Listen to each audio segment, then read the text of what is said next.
Ciao, buongiorno. Voglio condividere con te questa mattina alcune riflessioni che penso possono esserci utili nella vita privata e in quella lavorativa.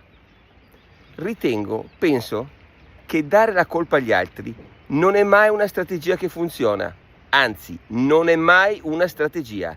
Assumiamoci sempre le responsabilità di quello che succede e di come vanno le cose. Sarà più facile trovare la soluzione.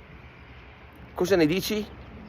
Perché se vogliamo prendere le responsabilità delle nostre vittorie, dobbiamo assumerci anche le responsabilità delle sconfitte. E sì, se vogliamo essere il meglio, dobbiamo sapere gestire il peggio.